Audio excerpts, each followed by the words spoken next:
계속하겠습니다. 아까 했던 그 25쪽에 한번 보겠습니다. 그 예수님의 이제 시험 장면인데요.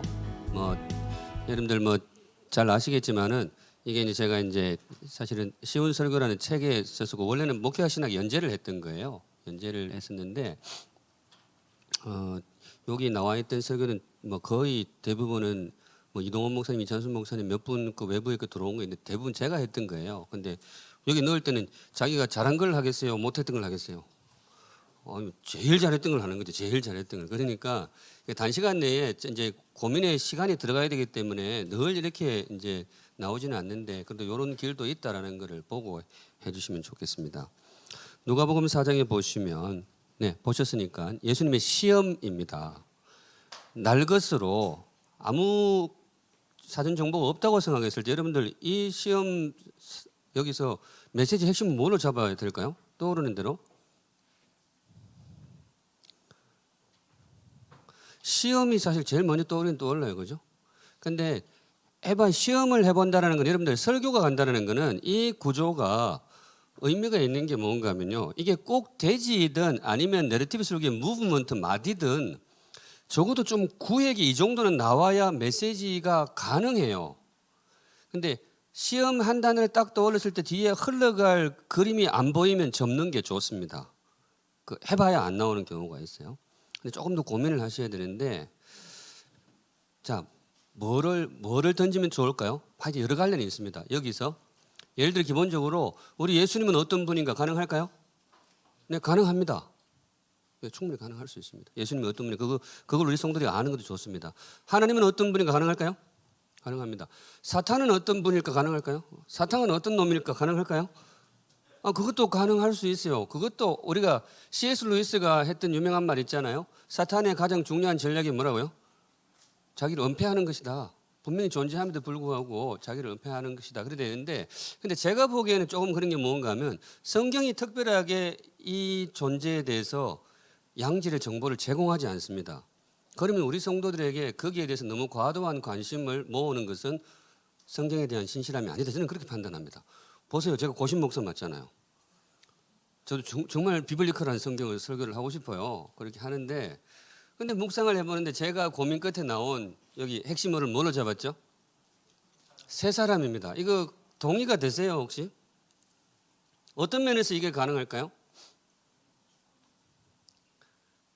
세 사람을 네 글자로 늘리면 그리스도. 예, 좋습니다. 근데 그거보다 훨씬 더 성령 충만. 네, 그거보다 훨씬 더. 저는 항상 답을 힌트를 강의하기 때 조금 드리고 합니다. 원래는 사탄이 시험을 몇 가지를 준비했다고요? 그때 세 개를 준비했는데 왜냐면 웬걸 하나를 쿡 찔러버리니까 넘어져 버리는 거지. 그래서 뒤에 두 개를 안 썼어요. 자, 여기까지 했습니다. 세 사람을 네 글자로 늘리면 둘째 아담. 예, 둘째 아담. 맞지 않습니까? 요게 사실은 창조를 통해서 사람이 나타나서 사탄이 바로 달라들어서 시험이 들어갔단 말이죠. 그 구도입니다. 뭐 거기에 대해서는 조금 더 신학적인 설명이 필요하겠지만 여하튼 그런 구도입니다. 첫 번째 아담은 실패했어요. 근데 둘째 아담이 시험에 이겨내셨습니다. 우리는 첫째 아담을 쫓아갈 사람이 아니고 둘째 아담 쫓아가야 돼요. 그러니까 그거를 고민해서 세 사람 우리 예수님이 첫 번째 세 사람이시고 부활의 첫 열매가 되듯이 첫 번째 세 사람이 우리가 그런 사람 그 세 사람이 되어야 된다. 요 정도 고민을 했습니다. 고민을 많이 했죠. 그래서 이제 이거를 근데 설교 시간에 다 담아낼 수는 없어요. 성도들에게는 완성된 요리를 줘야지 요리 과정을 다 보여주면 안 됩니다. 그냥 간략하게 제가 그렇게 했어요. 여기에 나와 있는 이 예수님 이 모습을 뭐라고 할 수 있느냐? 사실은 둘째 아담 모습입니다. 첫 번째 실패했는데 근데 그 둘째 아담을 세 글자로 줄이면 뭐가 될까요? 성도들 이야기하다가 이게 세 사람입니다. 성도 여러분 우리 실패한 헌 사람 말고 우리 주님처럼 세 사람 되시기를 주님의 이름으로 축복합니다. 이 정도만 풀고 바로 들어가야 됩니다. 너무 과도한 신학을 담는 거는 이 설교에서 무책임한 일입니다. 제가 이걸 조금 강조를 하고 싶은데요. 여러분들 질문 있으셨나요? 네. 아까 말씀하신 대로 성도들이 연령 14살 이하라고 봤을 때 설명이 너무 부족하면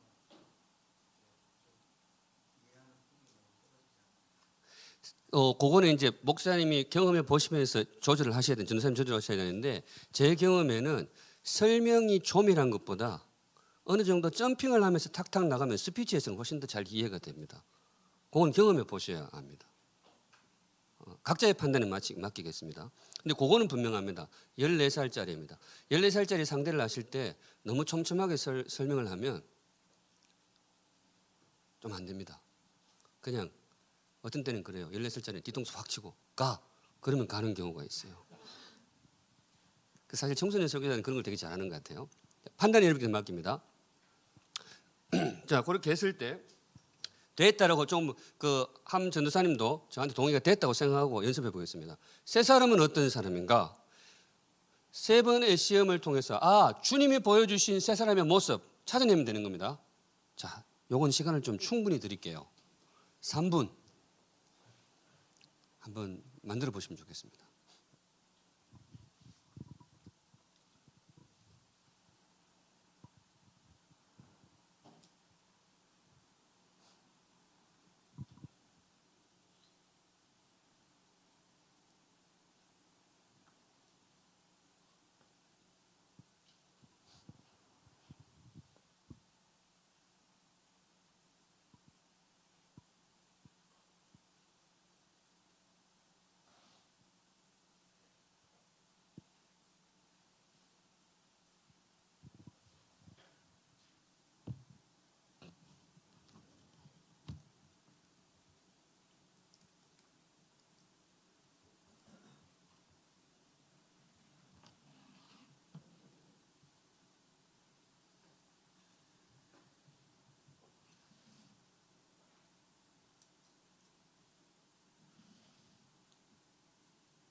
네, 한번 해볼까요? 세 사람은 어떤 사람인가? 첫 번째 시험에서 예수님 보여주신 모범, 우리가 짜쳐야 될 세 사람의 모습은 뭘까요? 성령으로 사는 사람. 조금 더. 말씀으로 사는 사람. 조금 더.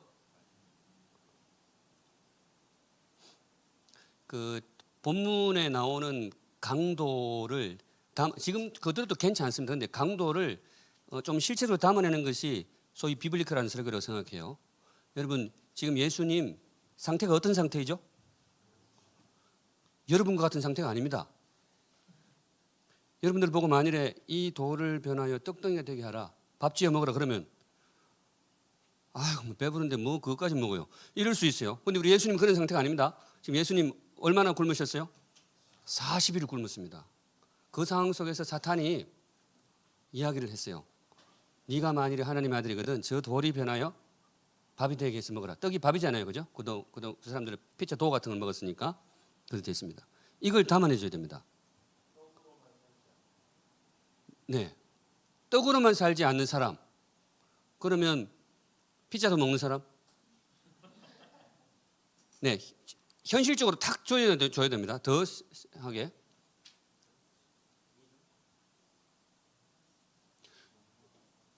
(40일을) 굶은 상태에서 이제 결국 저는 이게 이제 묵상이라고 생각하는데요. 여러분 제가 보기에 여기 사단이 좀 B급 사탄이에요. 얘가 총기가 되게 부족해요. 왜 그런가 하면 얘가 만일에 굉장히 좀 똑똑한 사탄이어서 뭐라고 그러는가 하면 네가 만일 하나님의 아들이거든 뭐라고 하겠어요? 너 40일 더 굶어봐. 그래야 진짜 시험이죠. 안 그래도 배고파 죽겠는데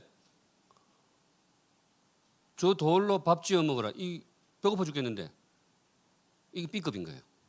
그리고 제가 이 대목이 더 이해가 안 되는 것은 또 예수님이 버텨요. 능력 되겠다. 적어도 예수님이 돌을 가지고 밥을 지을 재주가 없어서 거절하신 것은 아니다. 그죠? 그 정도 능력이라면 우리의 영혼을 의탁하기는 너무 미덥지 않잖아요. 그런 분은 아닙니다. 충분히 할 수 있었어요. 자, 여기까지 설명드렸습니다. 이걸 언어로 표현해 보세요. 잠깐만요. 전사님. 말씀에 목숨 거는 사람. 구분응선. 적어도 목숨은 걸어야죠.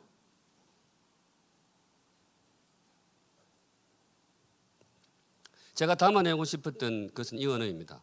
이런 요걸 좀 굉장히 스페셜한 경우였지만은 언어와 해보세요. 예수님이 기대하시는 새 사람은 어떤 사람인가 하면 40일을 굶겨 놓아도 밥을 먼저 찾는 게 아니고 뭘 먼저 찾아요? 말씀을 먼저 찾는 사람. 이게 새 사람인 거예요. 적어도 지금 그걸 담아내고 있습니다. 제가 틀린 거 하나도 없어요. 본문에 그렇잖아요. 40일을 굶기. 여러분 인간 인생의 그 금식 거의 한계가 40일이라 그러잖아요. 제가 한 분 아는데요. 40일 금식 기도로 올라갔다가 19일 만에 심장 쇼크가 와서 응급실에 내려온 분이 있어요. 내려와가지고 그 심장에 스텐트 2개 박으셨어요. 굉장히 위험합니다. 그래서 요거는 좀 시간을 더 써볼게요. 이게 결국 이제 요거는 굉장히 좀 스페셜한 경우인데 이걸 언어로 한번 만들어 봐주세요. 말씀에 목숨 거는 사람, 저 정도 제가 오케이 할 수 있어요.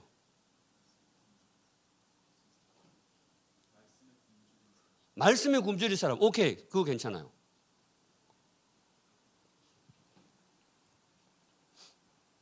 네, 그 정도의 언어는 조금 나와야 됩니다. 새 사람 되기 쉬울까요? 어려울까요? 제가 최종적으로 했던 거는 그거예요. 밥보다 말씀이 중한 사람. 그 정도로 담았습니다. 근데 왜 그렇게 담았는가 하면 뒤에 또 두 번째, 세 번째 대지에 담아내야 될 틀이 있기 때문에 그랬었습니다. 자, 그 정도 했다 치고요. 넘어갑니다. 여하튼 말씀이 정말로 소중한 거예요. 세 사람의 제일 특징. 밥보다 뭐가 중요해요? 말씀이 심지어 40일을 굶겨놔도 밥이 고픈 게 아니고 뭐가 고픈 사람. 여러분 좀 그런 말씀에 대한 허기를 느껴보신 적이 있으신지요? 두 가지 경우 중에 하나입니다. 새 사람이 아니거나 새 사람은 분명히 말씀의 허기를 느끼거든요. 새 사람이 아니거나 근데 두 번째 경우는 뭔가 새 사람인데 약간 시원찮은 새 사람이거나 약간 영적으로 아직도 새롭게 되지 못한 우리 김희두 목사님 헌사람 하시겠어요? 약간 덜 그쪽으로 가시겠어요? 그래도 우리 후자 쪽으로 가야 되지 않겠어요? 네, 그래서 기도할 때 주님 우리 안에 정말로 말씀에 대한 허기가 말씀에 대한 굶주림이 임하게 하여 주시옵소서. 그렇게 기도하시면 참 좋다고 생각해요. 자, 두 번째 시험. 두 번째 시험이 그거죠. 그거 천하를 다 보여주고 네가 내한테 절하면 다 줄게. 자, 여기서 예수님이 보여주신 세 사람의 모습 뭘까요?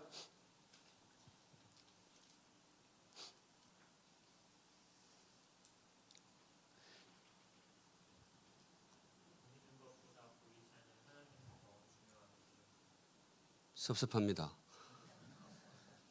문장이 깁니다. 그리고 보이는 것보다 보이지 않는 이렇게 했을 때 약간 신학적인 향취가 제 기준으로는 조금 오버됩니다. 죄송합니다. 조금 더. 예. 근데 뭐 거의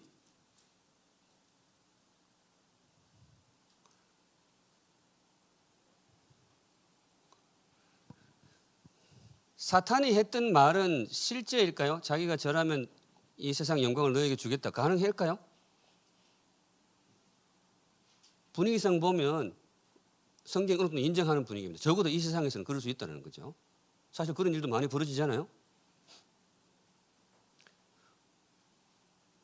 너무 많이 고민하지 않겠습니다. 좀 촌스럽지만 제가 그게 운을 맞췄습니다. 성공보다 뭐가 더 중요한 사람?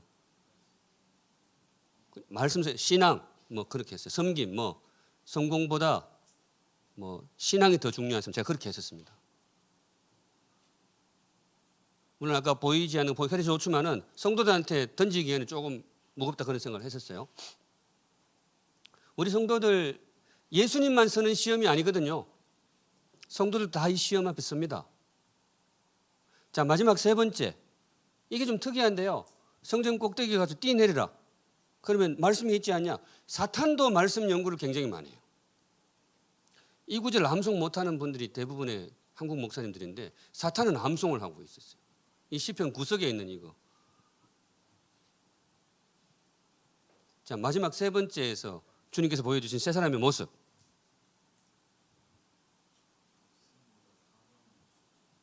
목숨보다 사명이 중요한 사람. 지금 제가 좀 감사합니다. 지금 언어들이 굉장히 거칠어지기 시작했어요. 저는 말씀이 거칠면 뭐예요? 우리 언어도 거칠어지. 뭐 욕을 하라는 게 아니고 강도가 세잖아요. 지금 성전 꼭대기로 뛰내리라 그러는데 목숨보다 뭐 이렇게 목숨 걸리는 상황이죠. 네, 좋습니다. 충분히 가능하다고 보고요. 근데 저는 요것도 충분히 가능한데 이거 한번 생각해 보세요. 여러분들 만일에 성전 꼭대기에서 예수님이 뛰내렸다. 이분이 다쳤을까요? 안 다쳤을까요? 안 다치겠죠. 그죠? 그래도 아직 십자가 가야 되니까 안 다쳤을 거예요. 자, 안 다쳤다. 그러면 그 다음 상황이 어떻게 될까요? 슈퍼스타가 됐겠죠. 그때부터 이제 예수님 스마트폰 불나는 거예요. 왜냐하면 전국에 집회 요청이 엄청 들어오는 거지. 간정 집회. 근데 제가 보기엔 그 상황이라고 봐요. 그거를 예수님이 딱 잘랐어요. 이걸 어떻게 표현하면 좋을까요?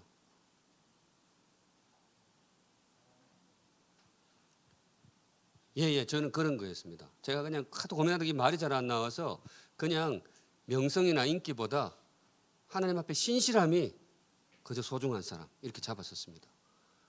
조금 더 이렇게 깐충하게 정리했으면 좋았겠 싶은데 하여튼 그 정도로 다듬었습니다. 근데 제가 요 과정 속에서 여러분들하고 나누고 싶은 건 뭔가 하면 이 대지를 잡을 때 그 성도들에게 나아가서 적용적인 대지를 잡으셔야 돼요. 다시 말씀드리지만 이런 거는 주석이 안 나옵니다. 여러분들 주석 읽고 준비하는 것을 설교 끝이라고 생각하면 그건 정말 직무유기예요. 묵상이 들어가야 됩니다. 묵상은 시장 언어가 나와야 됩니다. 삶의 언어. 그렇게 그래서 설교하면 예수님께서 우리에게 새 사람을 보여주십니다. 우리도 정말 실패한 옛사람 헌사람 말고 하나님과 함께 새로운 하나님 나라를 세워갈 새 사람이 되기를 소망합니다. 첫째, 밥보다 말씀이 소중한 사람, 말씀의 허기를 느낄 수 있는 성도들 되시기를 주님으로 축복합니다. 두 번째, 성공보다 하나님 신앙이 중요한 사람. 이 세상에 성공할 수 있는 것도 중요하지만은 까짓 거 내가 예배까지 타협해 가면서 성공할 것 같으면 그 성공 뭐예요? 안 하고 만다. 그렇게 담대하게 나갈 수 있는 사람. 그래서 저는 그렇게 많이 설교해요. 성도 여러분, 하나님이 받으시는 11조는 두 가지가 있습니다. 두 종류가 있습니다. 첫째, 드린 11조. 두 번째 뭘까요? 하나님 때문에 안 번 11조. 저는 그게 굉장히 중요하다고 생각해요. 충분히 내가 신앙 타협하면 더 벌 수 있지만은 내가 이런 것까지 해가지고 뭘 벌어? 안 번 거. 그거 주님 앞에 귀한 예물이 될 줄로 믿습니다. 그렇게 설교했고요. 세 번째, 내 어떤 명예나 인기, 내가 눈길을 끄는 것보다 정말 내가 주님 앞에 신실하게 살아가는 이 삶을 소중히 여길 줄 아는 사람. 꼭 우리가 스타가 될 이유가 뭐 있어요? 내가 꼭 사람들의 눈길을 받아야 될 필요가 뭐 있어요? 주님 앞에 그저 내가 신실하게 그분과 함께 귀한 사귐 가운데 살 수 있다면 이것이 가장 영웅적인 삶이고 새 사람의 길이라고 믿습니다. 뭐 그렇게 설교하시면 될 것 같아요. 여하튼 그렇게 했고요. 그 밑에 보시면 설교자가 이거는 이제 사탄은 이렇게 묶어줬잖아요.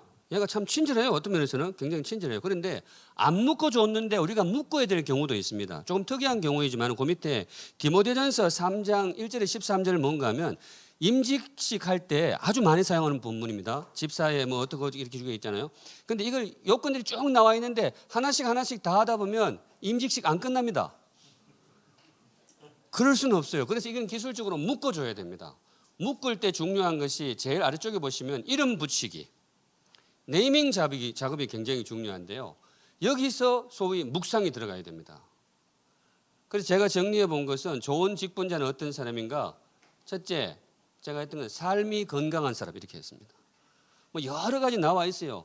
이웃에게도 잘하고 뭐 술도 잘 안 마시고 인색하지 아니고 쭉 나오는데 그걸 묶어주는 게 뭘까? 삶이 건강한 사람 그렇게 했어요. 근데 두 번째, 특별히 어디서의 삶이 건강한 사람? 어딜까요? 네, 가정이었습니다. 그게 눈에 확 들어오더라고요. 자기 집안을 잘 다스리는 사람, 삶이 건강한, 특별히 가정이 건강한 사람. 마지막 세 번째, 새로 입교한 자는 세우지 마라. 우리 장로교 헌법에는 그렇게 되어 있거든요. 장로 세울 때 무흠 몇 년일까요? 7년입니다. 7년은 지켜봐야 됩니다. 안수집사, 권사 5년 지켜보게 되어 있습니다. 그럼 그게 의미가 있다고 봐요. 성경에. 여기 뭘까요? 제가 그냥 썼던 건 세월을 통해 검증된 사람. 신앙의 뜨거움도 중요하지만은 성경이 그걸 알아요. 하루 이틀은 다 뜨거울 수 있어요. 1, 2년은 활 타오를 수 있어. 그러다가 직분자 선거 떨어지고 나면 확 식어버려서 문제지. 세월을 통해 지켜봐야 되는 거죠.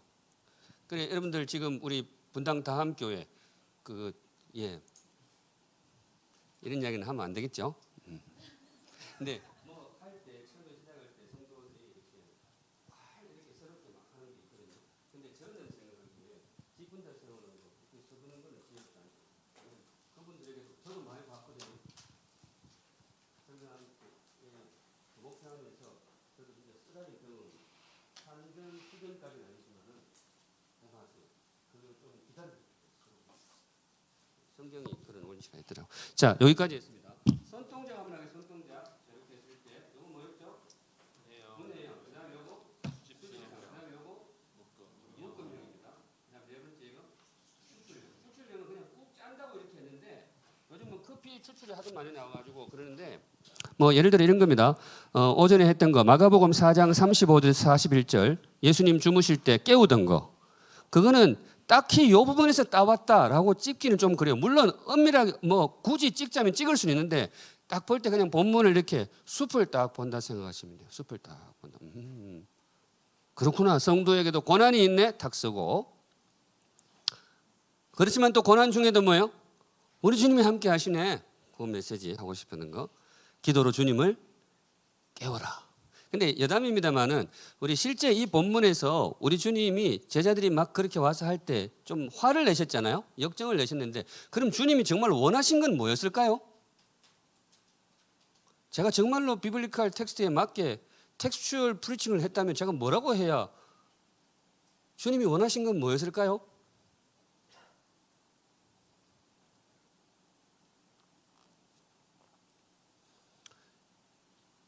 주님이 원하시는 그건 것 같아요.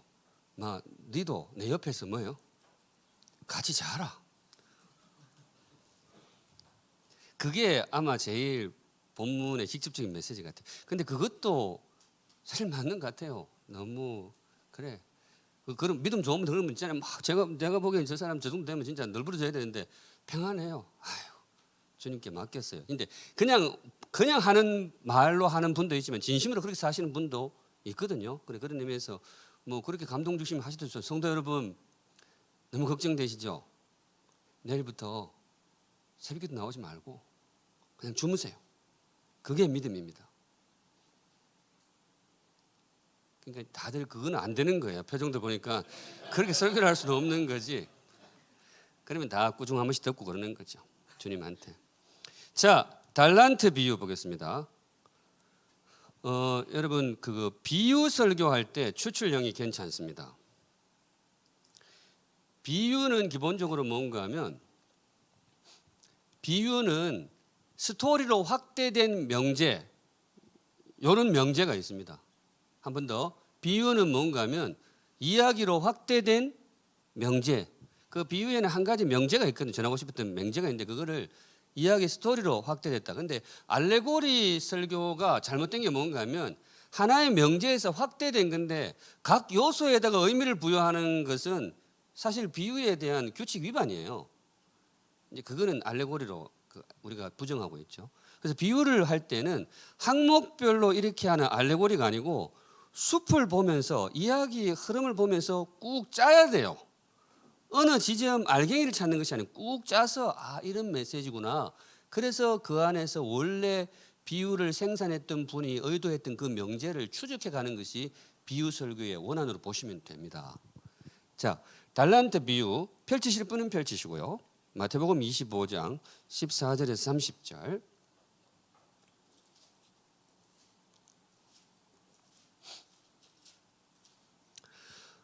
추출형 설교에 있어서는 거의 짝이 되는데요.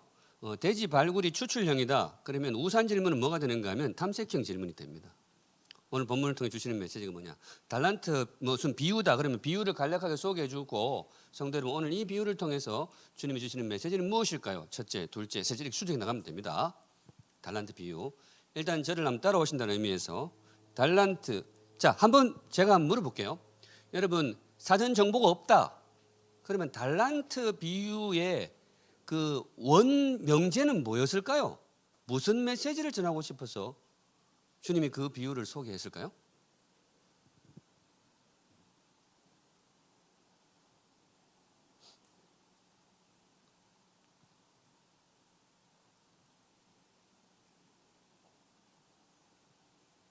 침묵하라. 이 메시지를 전하려고 했을 건 아닙니다. 그거 굉장히 중요하죠. 계산할 날이 온다.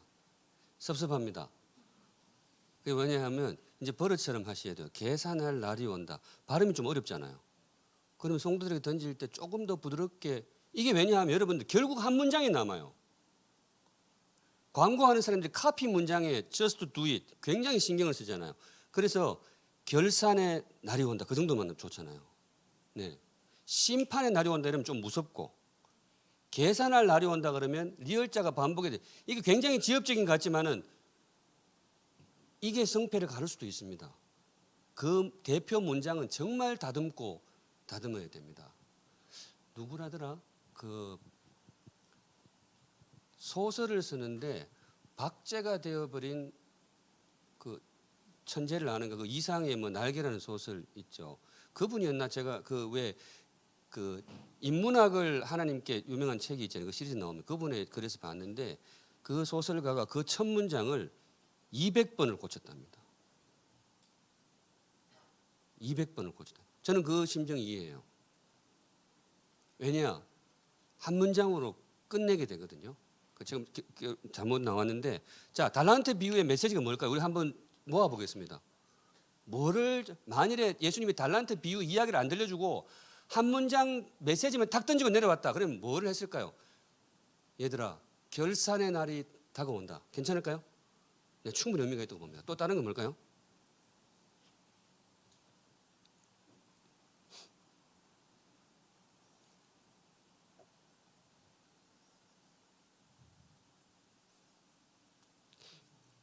충성. 군대 갔다 오셨어요? 단결하셨어요? 충성하셨어요? 충성하셨어요? 도전! 이런 건 없었어요? 저기 수기사 맹호부대 나오신 분 있나요? 옛날에 이기자 이건 없어졌죠 이제. 이기자 사단이 없어졌다 그러더라고요. 원래 이기자로 인사하는 부대가 있었습니다. 저는 그게 진짜는 아닌 것 같은데 처음 세워졌던 사단장님 사모님이 이 기자여서 이 기자로 했다는 말이 있었는데 그거는 내가 보기에 아닌 것 같고 그냥 이 기자 이렇게 필승 이걸로 했던 것 같은데 맹호부대의 그 구호는 뭘까요? 맹호 이렇게 됩니다. 요즘 바뀌었는지 모르겠는데 제가 있을 때는 맹호였습니다. 그런데 이등병까지는 맹호 이렇게 되고 일병 가면 맹호 이렇게 되다가 상병이 되면 맹호 이렇게 되고 병장이 되면 어흥 이렇게 됩니다. 혹시 그거 나오신 분 계세요? 내가 실제로 그거 갔다 왔기 때문에. 자, 힌트는 다 나갔고 제 마음 속에 있는 달란트 비유에 메시지 제가 생각하는 두 글자가 있습니다.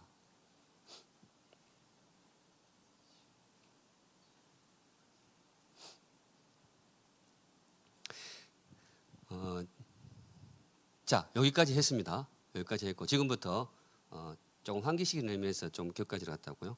여러분, 달란트 비유에서 우리에게 주시는 메시지 제가 첫째는 이렇게 했어요. 하나님은 우리 모두에게 뭐예요? 달란트를 주셨다. 본문에 나오잖아요. 그죠? 달란트를 안 받은 사람은 없습니다. 적어도. 자, 그 뒤에 여러분들이 달란트 비유에서 이런 메시지가 나오는구나 한번 적어 보세요. 짧은 시간이지만 한 2분 정도 드릴게요.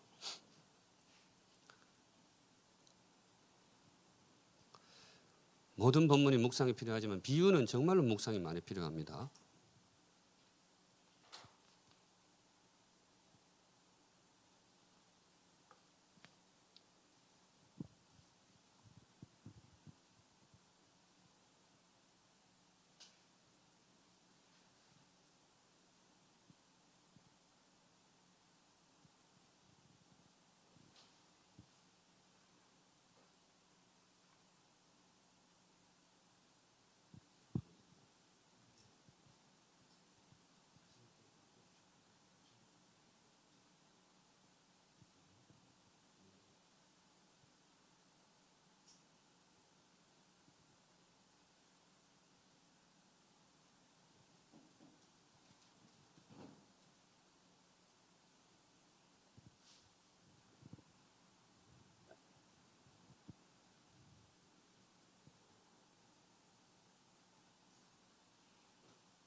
네, 한번 우리 같이 해볼까요? 어떤 메시지 들어갈 수 있을까요?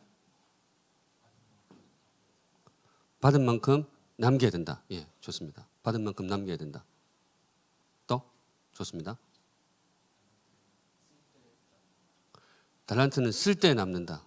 네, 쓸 때 남는다. 오케이. 써라. 좋습니다. 또 뭐 이 정도면 사실 메시지가 충분히 되긴 될 겁니다. 달란트 비유에서 우리에게 주시는 메시지 최고보다 최선을 다해라. 꼭 5달란트 사람 들어가지 말고 주어진 상황 속에서 최선을 다하라. 예, 충분히 좋은 메시지로 믿습니다. 또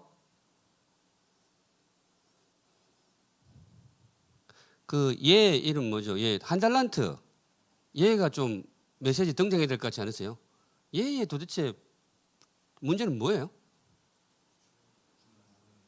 주인을 잘 몰랐다. 주인의 이 스타일을 확실히 파악하라. 네, 충분히 가능하겠지만은 조금 더 터치가 좀 필요합니다. 자, 그 저는 이제 그 샘물에 와서는 비유 설교를 안 해봤지만 비유를 한 12편 쭉 연속으로 설교해 본 적이 있거든요. 그 하면서 제가 이제 그 비유 책도 좀 읽고 하면서 제 확신은 뭔가 하면 비유가 완전히 소화가 되면 한 단어의 명령어가 남는구나. 저는 이제 그렇게 느꼈어요. 그래서 거기까지 파야 된다 그렇게 생각합니다. 그러면 그냥 제 묵상에도 따라오면서 여기서는 무슨 명령일까요? 이 명령을 듣고 제대로 메시지가 들어갔다 그러면 그 다음 사람들의 반응이 뭐 할까요?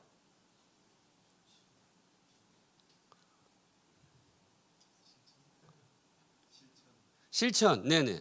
근데 실천보다 조금 뜨거워야 되지 않겠어요? 최소한 뭐 필승 이렇게 하죠. 어흥 이러면 안 되잖아요. 충성, 충성도 좋죠. 네, 도전이었습니다. 사실 저는 도전이라고 봤어요. 그 뭔가 하면 첫째가 아니고 한 달란트 받았던 사람이 이 사람이 결국 남기지 못했던 것은 뭐 하지 못해서 시도 자체를 안 한 거죠. 그걸 나무라는 거라고 봤어요. 네, 판단 여러분들께 맡기고 그 힌트가 있습니다. 이분이 거기 보시면 25절인가 어디 보면 그런 게 있어요. 자기가 달란트를 남기지 못해. 왜 못 남겼냐 질문을 하니까 주인한테 이야기를 해요. 내가 뭐 해서 두려웠다고. 솔직히 이야기합니다. 두려웠다고. 그런데 그 두려워했다는 걸 말을 받고 주인이 이 겁 많은 인생아 그렇게 안 합니다. 마지막에 뭐라고 이야기하죠? 이 악하고 게으른 인생아. 근데 성경에 이제 연결이 있는데 성경은 그 두려워하는 것을 게으르다고 표현을 합니다. 잠언인가 거기 나오잖아요. 게으른 인간들은 거리에 뭐가 돌아다닌다고 말하죠? 거리에 나가면 사자가 있다 그렇게 이야기를 합니다. 너 왜 안 나가? 집 밖에 나가면 사자가 울글거려요. 사자가 있는 게 아니에요. 게으른 놈한테는 다 사자로 보이는 거죠. 이 사람이 그런 사람이에요. 그래서 저는 이제 결국 요 설교를 하면서는 세 번째 도전. 이거 사실 우리 샘물에서 제일 저희도 한 번은 그렇게 했었거든요. 온 세대주의를 가지고 그 청소년 애들도 같이 예배 드릴 때 있어요. 그 아이들을 중심으로 할 때 이렇게 했었는데 첫째, 제가 원래 전했던 메시지는 그겁니다. 달란트가 없는 사람은 없다. 그러니까 다 주셨다. 이걸 하고 이거 왜 이렇게 나가는가? 마지막에 도전 이걸 가기 위해서 계단을 밟아가는 거예요. 달란트가 없는 사람은. 두 번째, 요거 아까 사실 김희도 목사님이 쓰신 그 도를 내용이 있었는데요. 작은 달란트를 받은 사람도 있다 없다? 없다라고 했습니다. 근데 있어요. 분명히 질문이 나와. 작은 달란트 받은 사람 없어. 이렇게 이야기하면 있는데요. 누구? 한 달란트 받았던 사람. 근데 우리는 보면 한 달란트 작아 보이죠. 근데 그때 당시 사람들은 압니다. 이거 보고 작다고 생각하는 사람은 아주 이상한 사람이에요. 이거하고 똑같아요. 우리 집은 집안이 찌들이지 가능해가지고 집에 가보면 금이 37kg밖에 없어.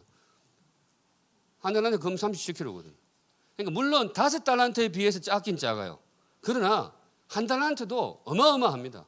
그러니까 현실적으로 이찬수 목사님 그릇이 있고 우리 그릇이 있어요. 그러나 우리 그릇이 작은 건 아니라 이거죠. 성경이 말하는 거. 다 각자 의미 있는 삶을 살 수 있고 충분히 열매를 맺을 수 있는 달란트를 뭐예요? 주셨다라는 선언이라고 저는 믿습니다. 그러니까 한 달란트 받은 사람하고 막말하는 거지. 너는 왜 도전하지 않았느냐. 그래서 저는 그래서 세 번째는 도전 이렇게 나갔다는 거예요. 이거는 이제 뭐 구성하기 나름인데 이렇게 꾹 자 그러면 참고로 여러분들 그 탕자의 비유 제 방법도 괜찮습니다. 탕자의 비유 한 명령어 뭘까요? 탕자의 비유가 제대로 소화됐다. 선포되는 명령이 뭘까요? 저는 그 모든 비유는 하나의 동사로 귀결된다라고 그냥 그렇게 생각합니다.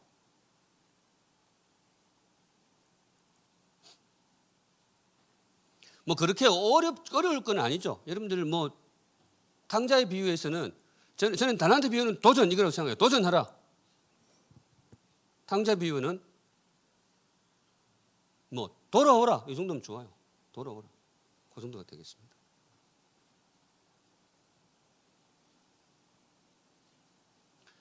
그물 진주 비유에서는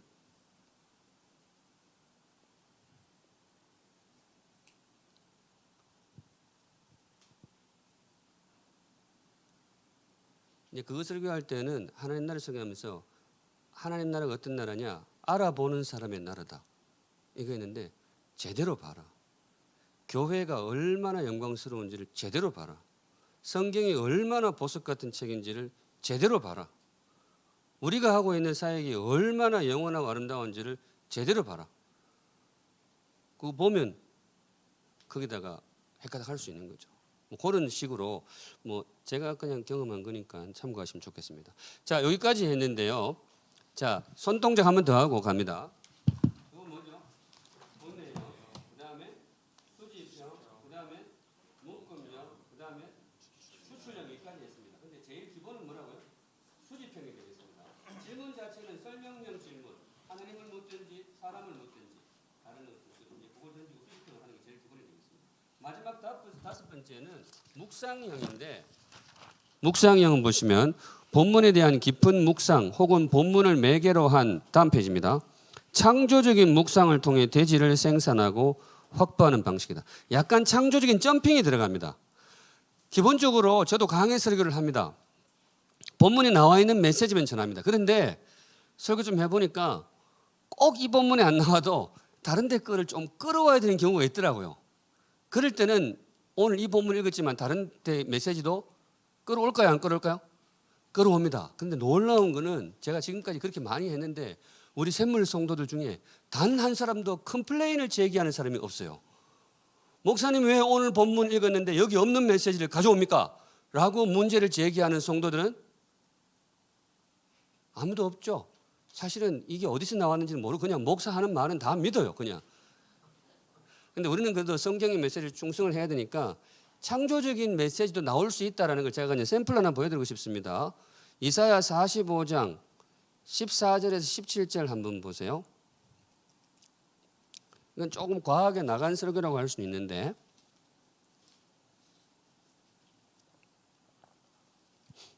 이사야 45장 14절에서 17절 쭉 보시면 그 중에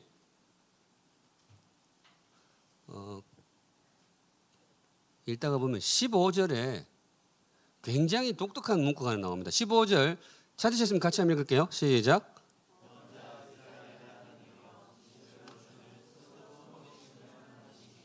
네네. 이 딱 느낌이 제가 그때 이제 뭐 새벽 설교 준비하다가 본문이 좀 길었어요. 사실은 열 몇 절 됐던 것 같아요. 딱 읽는데 그거 있죠. 옛날에 그녀의 자전거가 내 가슴에 들어왔다. 빈폴. 아 진짜 그 느낌이었어요. 요 15절이 이렇게 잉크가 포로로 올라오더니 가슴에 확 들어오더라고요. 너무 이상하게 쳐다보지 마세요. 제가 고신 목사입니다. 뭐 신비체험 이런 거 아니에요. 그러니까 그만큼 이 구절이 확 들어왔어요. 어느 대목? 숨어 계신 하나님. 이건 뭔가 이거 파고 싶은 욕구가 생기지 않나요? 우리 하나님의 이름이 정말 많아요. 여호와 이레, 여호와 뭐 니시, 여호와 라파, 여호와 삼마. 그런데 여기서 새로운 이름을 봤어요. 여호와 숨바꼭질. 이건 사실 엄청난 이름이에요. 제가 골똘히 생각하는 거죠. 주변에 잘 안 나와요. 이게 도대체 이 이름이 어디서 왔을까? 이거는 사실 어떻게 뭐 문맥을 찾아올 수도 없고 묵상을 할 수밖에 없어요. 그래서 제가 이걸 한번 했어요. 여러분 도대체 숨어 계신 하나님, 숨어 계시다는 게 무슨 의미일까? 왜 하나님의 이름, 이 이름을 택하셨을까? 그걸 밑에 좀 적어봤어요. 제가 뭐라고 썼을까요? 이사야 시대 하나님께서 이 이름을 주셨어요. 나는 숨어 계신 하나님이다. 여호와 숨바꼭질.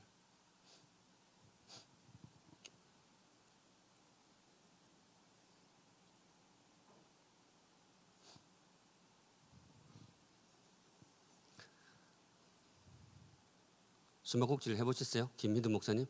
해보셨죠? 네. 그 경험에 따라서 그렇게. 2번부터 한번 지어보세요. 우리 곁에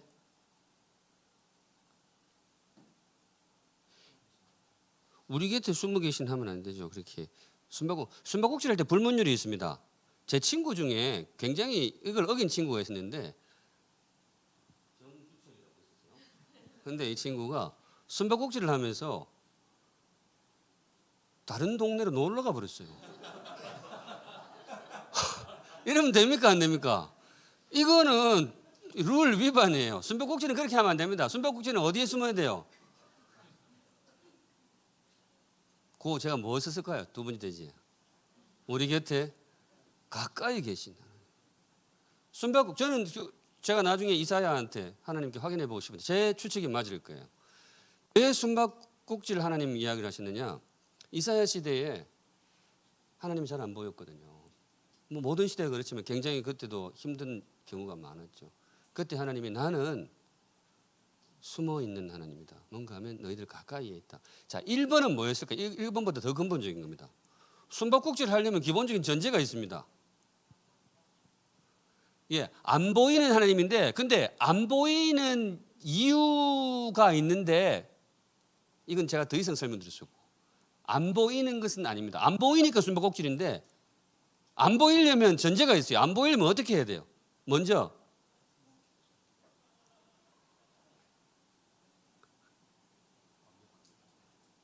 어떤 하나님? 여러분이 그러니까 너무 이렇게 둘러파고 있는 거예요. 이렇게 해보세요. 여러분들 숨바꼭질 하는 애들의 특징이 뭐죠? 그건 아니고, 그러니까 이게 어떻게 보면 너무나 당연한 것이 메시지를 한번 나갈 때 굉장히 좋은 거예요. 숨바꼭질, 제가 보기에는 우리 아까 컨디션으로 봤을 때 우리 이해실 전도사님은 분명히 답을 주실 줄로 믿습니다. 첫 번째, 숨어 계시는 하나님이 어떤 의미인가? 첫 번째, 어떤 하나님?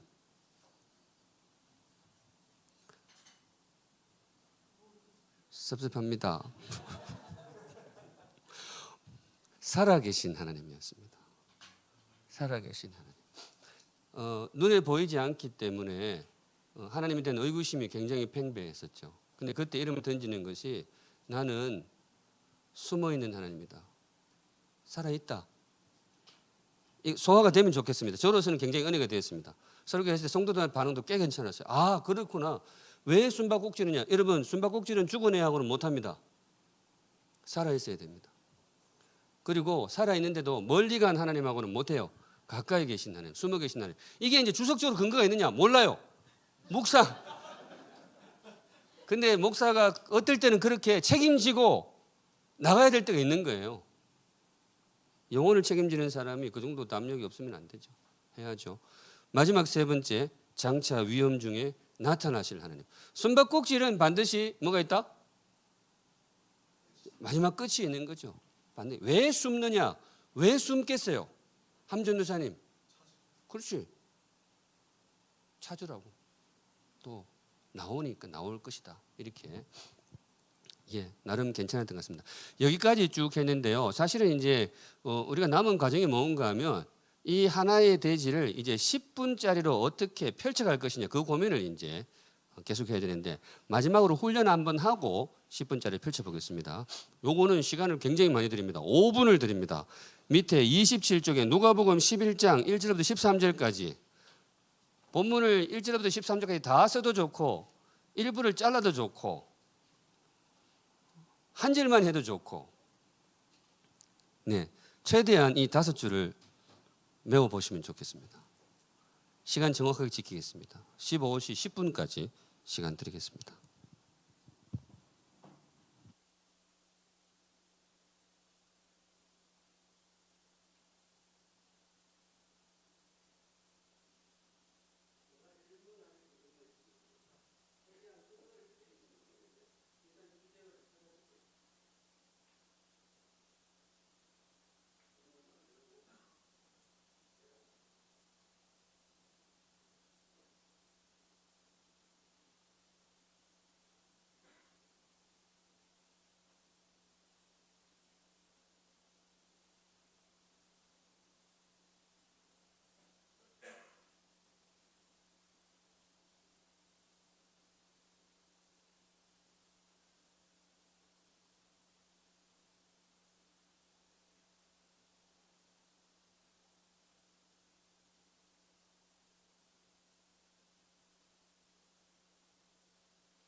네, 시간이 다 되었는데요. 한번 점검해 볼게요.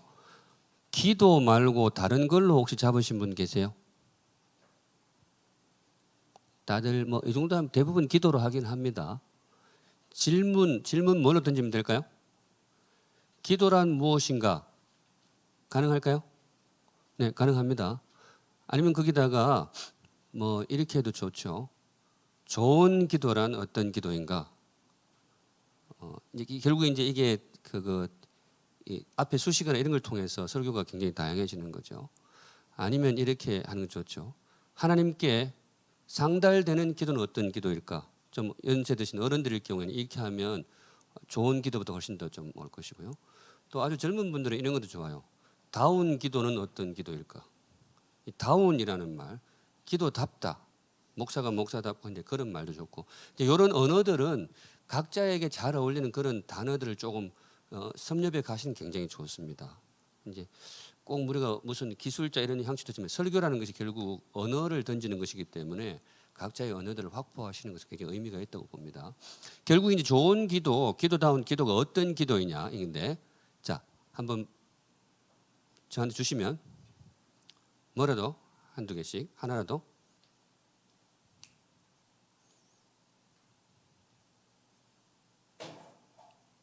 네, 웃으면서 기도하라. 그 저를 보고 막 웃으셔서 그래. 네. 거룩한 하나님께 네, 하나님께 찾아가라. 예, 좋고요. 그 예수님하고 제자들의 어떤 대화 상황입니다. 그죠? 자, 또 기도 어떻게 해야 될까요? 가르쳐 주신 대로 기도하라. 섭섭합니다. 그 물론 하지만은 제가 가르쳐 주신 대로보다 조금 더 컴팩트하게 할 수 있는데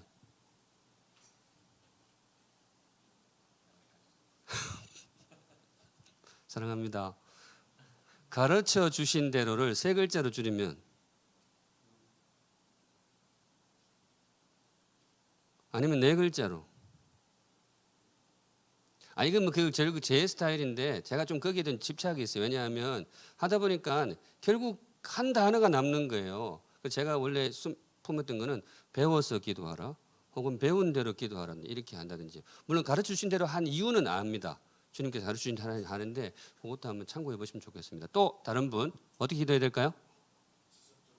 지속적으로 기도하라. 어느 대목인지 여쭤봐도 될까요?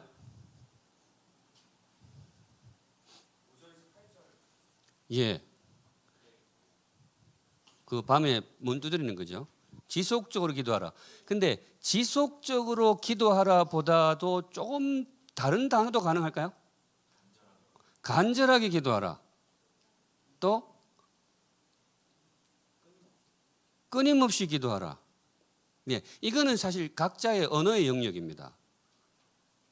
뭐 어떤 분은 끈질기게 기도하라 이렇게 하기도 하고요.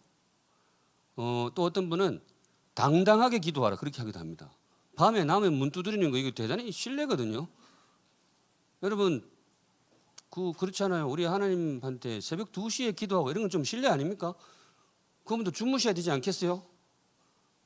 또 이래 이야기하면 제가 고신 목사입니다. 이상한 사람은 아니에요. 그런데 각자에게 주신 언어대로 기도하시면 좋겠습니다. 또 뭐 있을까요?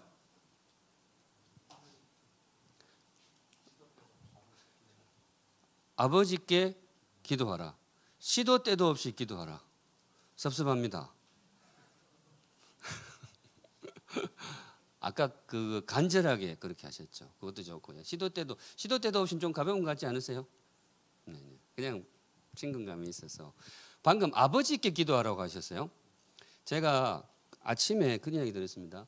이 메시지가 내가 정말 정한 메시지고 괜찮은 메시지 확인하는 방법이 있다 그랬죠. Not A, but B 기억나세요? Not A, but 아버지께거든요. A에 뭐가 들어갈까요?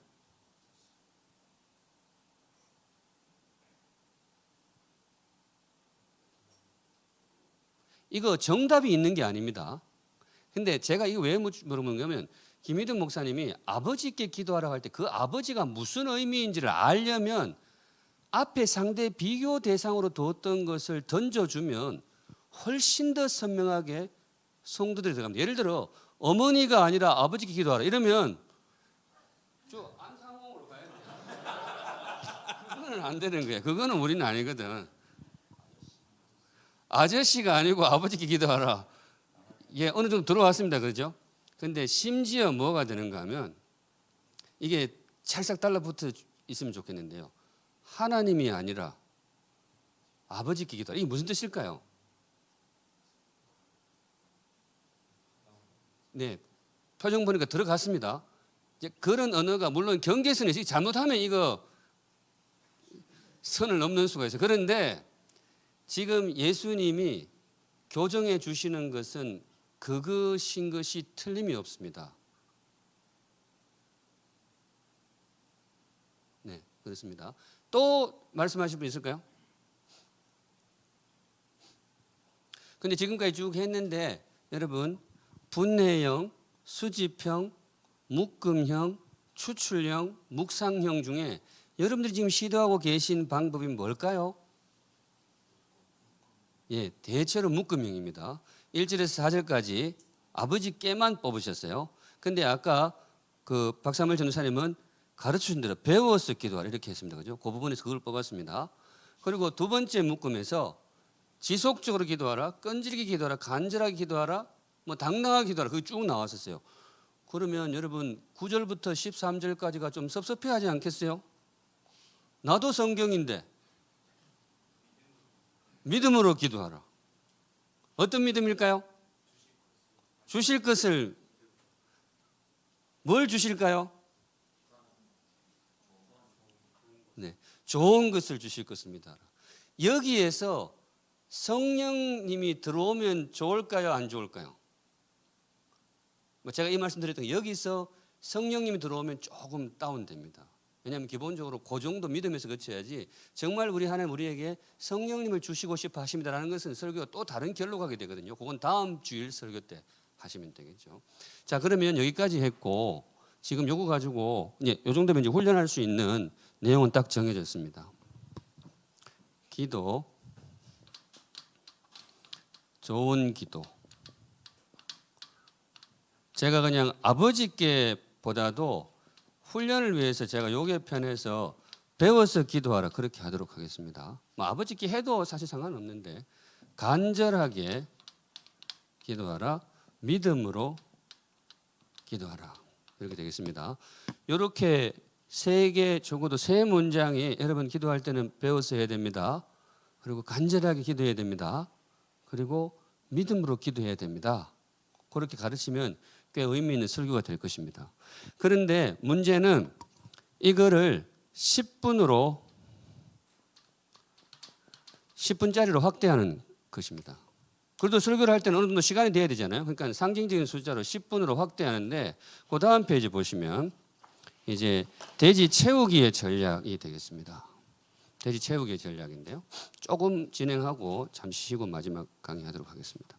어떻게 하는가 하면요.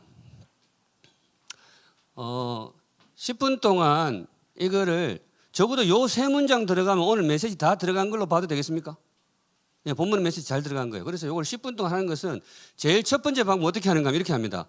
성도 여러분 우리가 오늘의 말씀 기도란 무엇인가? 좋은 기도란 무엇인가? 어떻게 기도해야 될까? 성도 여러분 우리 신앙생활에 있어서 예배 생활도 참 중요한데 말씀 읽는 것도 참 중요한데 뭐가 중요할까요?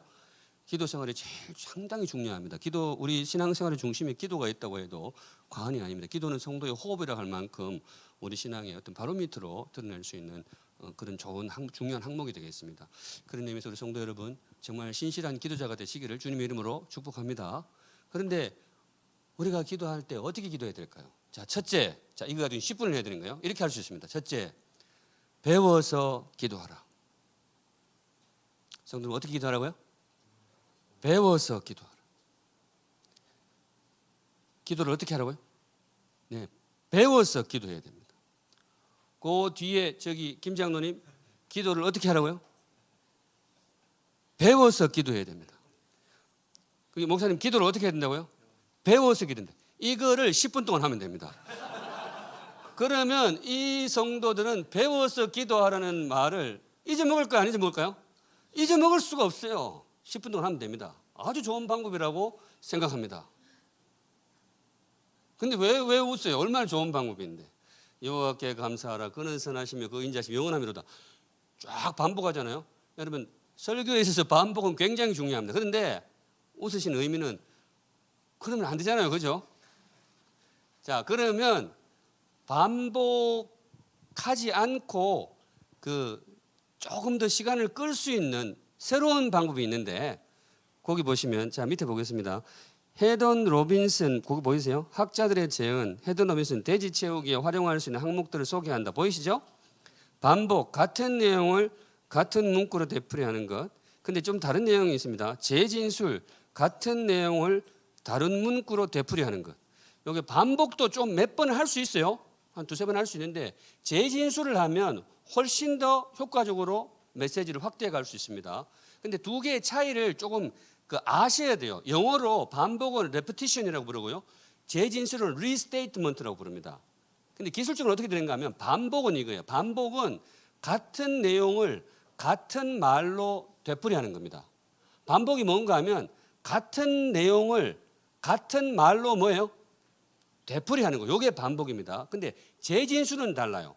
재진술은 뭔가 하면 재진술은 같은 내용을 다른 말로 되풀이하는 겁니다. 재진술이 뭔가 하면 잘 들으세요. 내용은 똑같아요. 콘텐츠는 듣고 보면 다 똑같아. 그런데 하는 말이 뭐라고요? 말이 달라요. 그러니까 내용은 똑같은데 표현을 다르게 해서 되풀이하는 거. 그게 뭐라고요? 재진술입니다. 혹시 눈치채신 분? 뭘 눈치를 채야 되는가 하면 제가 반복을 설명할 때는 반복 기법으로 설명을 했고요. 재진술을 설명할 때는 재진술 기법으로 설명했습니다. 한 번 더 볼게요. 그러니까 재진술 굉장히 괜찮습니다. 서구에서는 우리는 이게 글 문화지만 서구는 스피치 문화잖아요. 그러니까 리토릭이 발달했잖아요. 거기서 재진술이 굉장히 중요하게 사용이 됩니다. 해볼게요. 반복이 뭔가 하면 반복은 같은 내용을 같은 말로 되풀이하는 것이 반복입니다. 반복이 뭔가 하면 뭐라고요? 같은 내용을 같은 말로 되풀이하는 것. 이게 뭐라고요? 반복입니다. 제가 똑같이 반복했잖아요. 그죠? 자, 재진술 들어갑니다. 재진술은 뭐냐? 재진술은 같은 내용을 다른 말로 되풀이하는 겁니다. 내용은 똑같아. 콘텐츠는 뭐 어핏이나 몇이나 똑같아요. 그런데 쓰는 말이 뭐예요? 달라요. 그렇게 내용은 똑같은데 표현을 살짝 바꾸어서 되풀이하는 것을 재진술이라고 합니다. 재진술 뭔지 감 잡으셨어요? 자, 해보겠습니다. 첫째, 배워서 기도하라. 반복합니다. 성도 여러분, 어떻게 기도하라고요? 배워서 기도하라. 배워서 기도해야 됩니다. 재진술 한번 해보세요.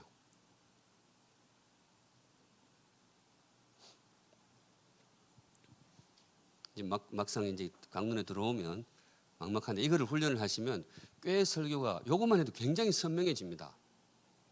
재진술 꼭 기억하세요. 그 왜 영어 사전 중에 테사루스란 그 사전 있죠. 그 비슷한 말이 들어가 있는 게 있어요. 굉장히 왜 그게 들어오는가 하면 스피치 문화이기 때문에 그래요. 스피치에서는 같은 말을 반복하면 보링해요. 근데 비슷한 말이 굉장히 서구에 많이 발달되어 있습니다. 왜냐하면 표현을 다르게 하면서 같은 내용이 반복이 되는 거예요. 스피치는 많은 양이 전달되면 안 됩니다. 전달되는 양은 비슷한데 표현이 다양해야 돼요. 그게 재진술 기법입니다. 제가 한번 시범을 보일게요. 첫째, 배워서 기도하라. 어떻게 기도하라고요? 배워서 기도해야 됩니다. 성도 여러분, 배워서 기도해야 됩니다. 무슨 말이냐? 학습이 필요하다는 거예요. 공부가 필요해요. 그냥 무턱대고 하는 게 아니고 기도할 때 뭐라고요? 배워서 학습을 통해서 습득하고 나서 기도하라. 재진술 감 오십니까? 자, 그러면 감이 들어가는지 안 들어가는지를 한번 해보겠습니다. 간절하게 기도하라. 자, 둘째 해볼게요. 자, 시작. 둘째, 간절하게 기도하라. 어떻게 기도하라고요? 간절하게 기도하라. 한 번 더 어떻게? 간절하게 기도하라. 자, 재진술 해봅니다. 혼자 하면 쑥스러운데 같이 하면 괜찮아요. 자, 같이 무슨 말이라도 해봅니다. 자, 시작.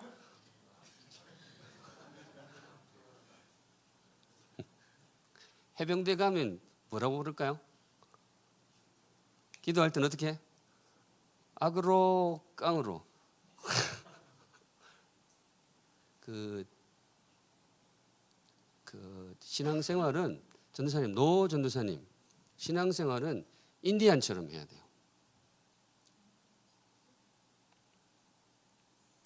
제가 지금 무슨 말하고 있을까요? 찬양할 때 우르르 하라는 얘기는 아니단 말이죠. 인디안처럼 기도하라는 게 무슨 뜻일까요? 이 예화를 안 써본 목사님 없을 텐데. 네네. 인디안이 기구제를 드리면 반드시 비가 온다고 합니다. 왜냐?